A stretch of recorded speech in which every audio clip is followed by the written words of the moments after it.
કોઈ પણ ગાડી ગમે તેટલી એડવાન્સ કેમ ન હોય, પણ જો તેનો ડ્રાઈવર એક્સપિરિયન્સ ન હોય તો તેની સફર સેફ નથી હોતી. તેવું જ કંઈક ની રિપ્લેસમેન્ટનું છે. ની રિપ્લેસમેન્ટમાં જો ડ્રાઈવર એક્સપિરિયન્સ ન હોય તો રોબોટિક્સનો રોલ પણ કોઈ રહેતો નથી. Technology doesn't replace the surgeon, it empower the surgeon. સર્જરીમાં મેઇન રોલ સર્જનની પોતાની એક્સપર્ટાઇઝ અને તેના એક્સપિરિયન્સનો હોય છે. રોબોટિક સિસ્ટમ એ કોઈ ઓટોપાયલટ સિસ્ટમ નથી.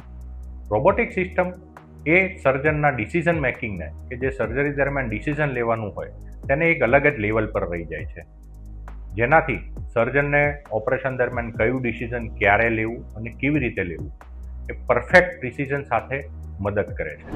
તો જ્યારે તમારા એક્સપર્ટ અને એક્સપિરિયન્સ સર્જન પાસે રોબોટિક્સનો સપોર્ટ હોય તો ત્યારે 100% પરફેક્શન અને પ્રિસિઝન પોસિબલ થઈ શકે છે, કે જેનાથી કોઈ પણ ભૂલ થવાનો સ્કોપ નહિવત રહે છે.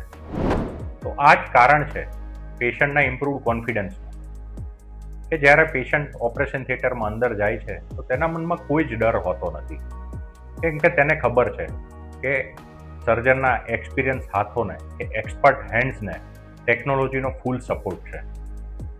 તો ભરોસો હંમેશા તમારે એક્સપિરિયન્સ સર્જન કે એક્સપર્ટ હાથો પર રાખવાનો છે. ટેકનોલોજી તો બસ એ ભરોસાને ડબલ કરે છે. Thank you.